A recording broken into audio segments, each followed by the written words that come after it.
Mike Leonard is here, so now we can get started. I'm Carl Silverstein, Executive Director of SAHC, and I want to thank you all for being here and welcome you to SAHC's 50th anniversary celebration.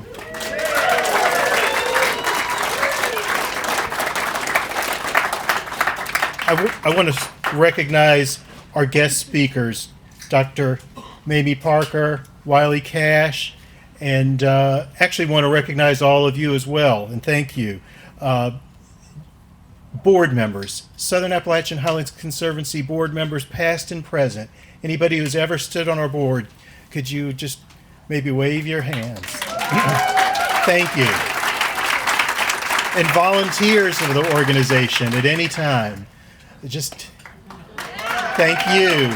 And our staff members, thank you. How about agency partners? Government partners we work with, thank you.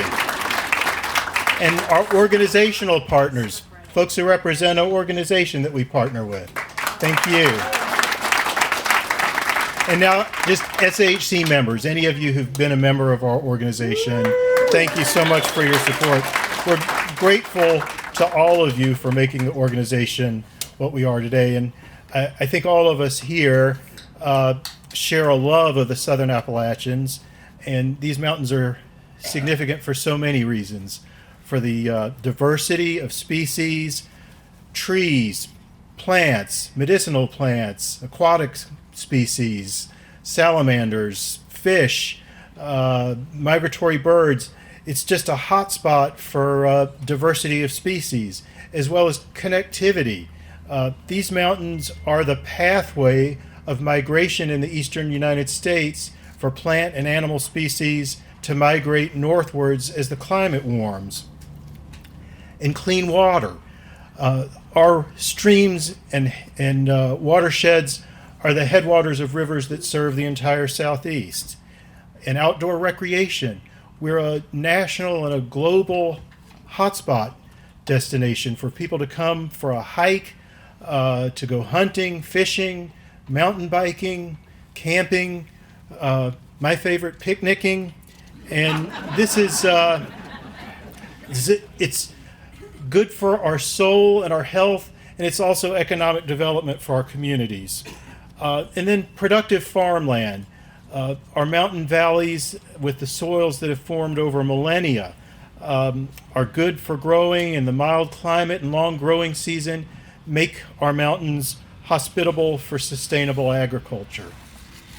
So all these qualities and the urgency of conserving them has compelled SAHC over the years to be an exceptional organization. And one of our volunteer leaders said to me last week that SAHC is special because as we work on big picture projects to preserve biological diversity and mitigate impacts of climate change, we also create opportunities for him and others to contribute to conservation close to home in tangible ways. And he said that helps him build community and enrich his life. And so an emblematic quality of SAHC is community building. And we're striving to make the organization and the conservation field and the outdoors more welcoming and accessible for all people, including those who've not felt welcomed in the past. Other emblematic qualities of the organization, and I'm just going to go through a few. Vision and ambition. Ever since SAHC's founding, it's been a visionary overachiever. Our founders thought big. They pictured conserving a green corridor along the Southern Appalachian Highlands, stretching from the Smokies northwards. Before SAHC was even incorporated, they led an effort in Congress to pass the National Trails System Act, which established a federal funding stream to purchase land along the Appalachian corridor, enabling SAHC and our partners to protect thousands of acres in the Rhone and beyond. Strategic. SAHC created one of the nation's first landscape level conservation plans for the Highlands of Rhone, mapping the 17-mile stretch of grassy bald mountain tops, planning how to conserve each tract one by one necessary to meaningfully protect the mountain for the future. And since then, we've employed conservation planning strategically to prioritize our protection efforts across our service area. And then organizational strategic planning in periodic cycles to establish thoughtful goals for the organization and a rational path to achieve them. A few words about perseverance and taking the long view. From the start, SAHC patiently went about building relationships with landowners, knowing it would take years to carry out the plan. And many of the key acquisitions in the Rhone have taken decades to come to fruition. For example, Shell Creek in Carter County, Grassy Ridge in Mitchell County and in Avery County, purchased from different families. Vitally important, decades to accomplish. And our perseverance has paid off. We've conserved more than 90,000 acres of special places in the mountains.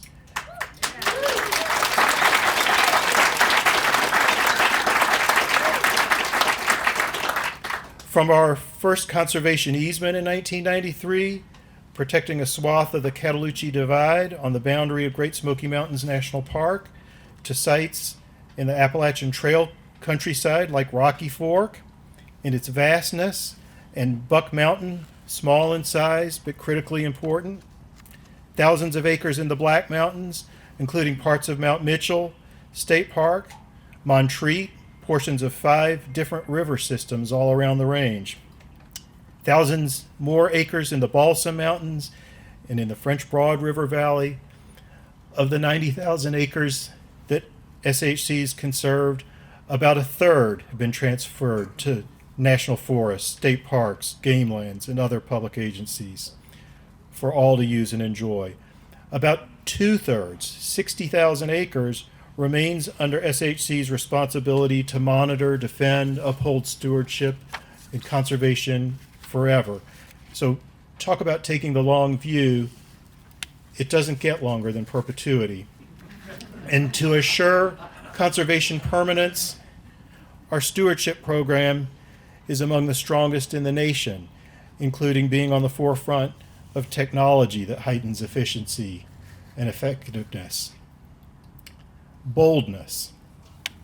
In 2005, Rocky Fork was for sale, the largest privately owned tract in the Southern Appalachians at that time, for decades leased to TWRA, the Tennessee Wildlife Resources Agency, for the public to use and enjoy.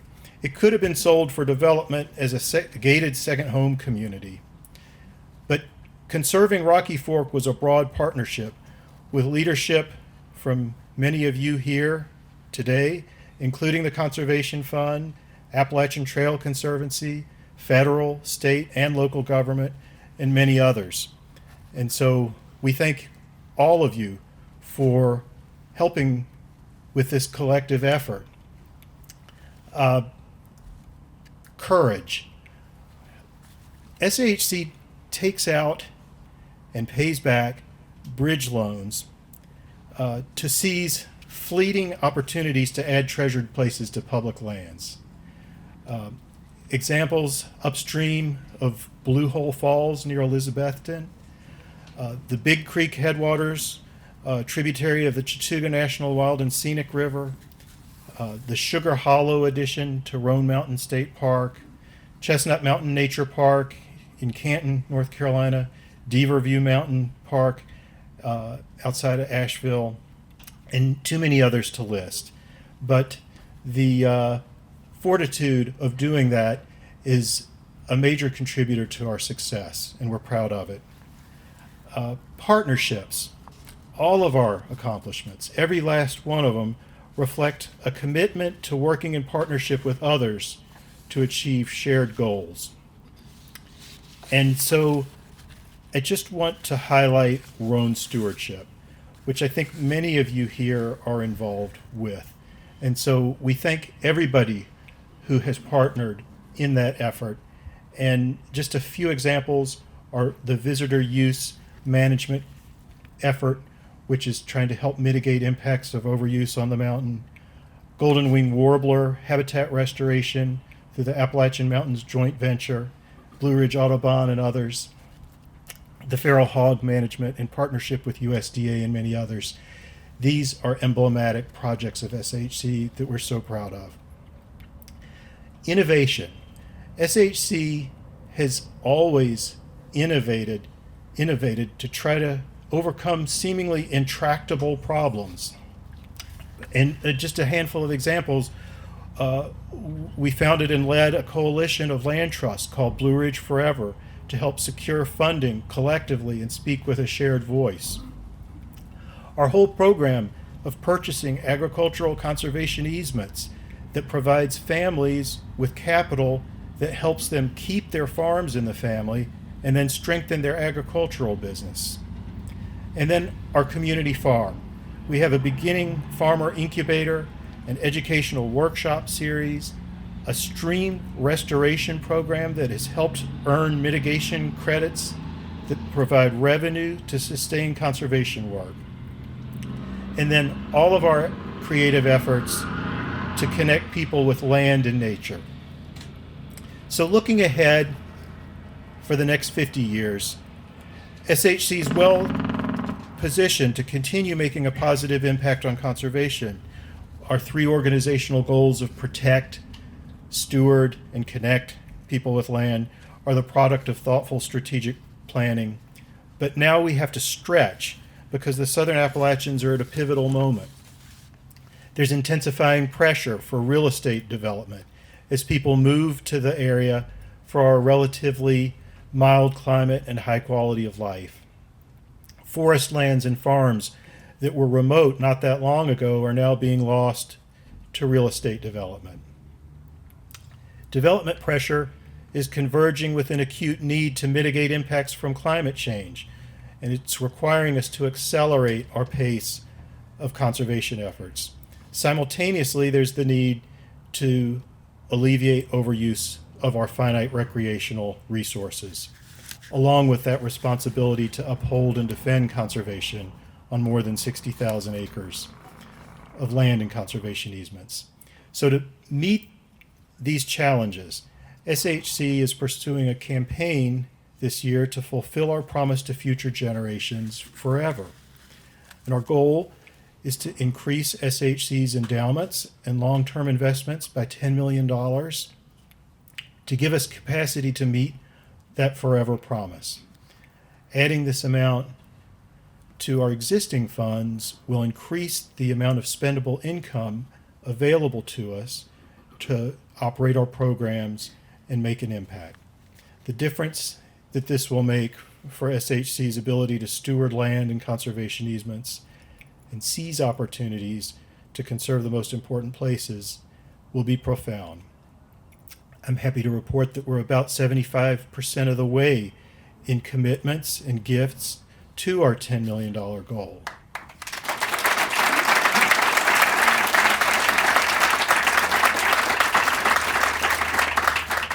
As we work to complete the goal, we hope everyone will want to support the campaign, and there's so many ways to give, and every gift at whatever level will meaningfully help us in this effort. So, the capstone of SHC's first 50 years is accepting the donation of a magnificent 7,500 acre preserve in the Rhone, the South Yellow Mountain Preserve.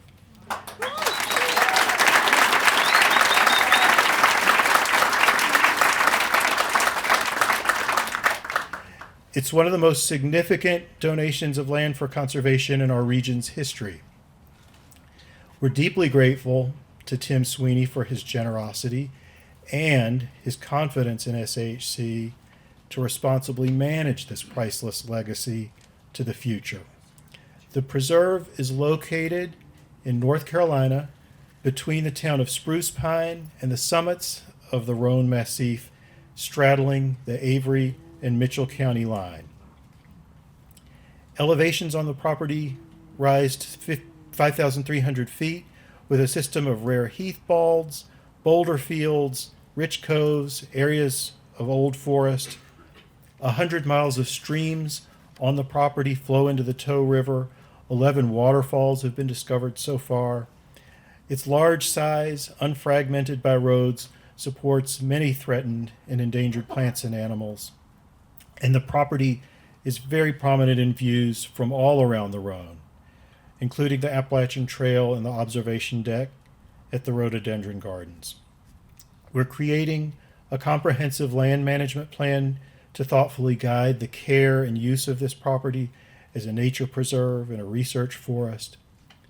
We'll offer periodic guided hikes to the public and learning opportunities for researchers and students, including partnering with Malin Early College, High School, and others. At the end of the program today, we'll share a toast of cider to mark the occasion of this historic donation and SAHC's first 50 years. So now I'm thrilled to introduce our very special guest speaker, Dr. Mamie A. Parker. Dr. Parker spent a career as a professional fish and wildlife biologist and senior executive in the federal government, serving as U.S. Fish and Wildlife Service Chief of Staff, Assistant Director of Habitat Conservation, Head of Fisheries for the nation. She made history serving as the first African American Fish and Wildlife Service Regional Director of the 13 northeastern states. And Dr. Parker is also a success coach with clients ranging from multiple federal and state agencies to major public universities and national nonprofit conservation organizations. Please join me in welcoming Dr. Parker.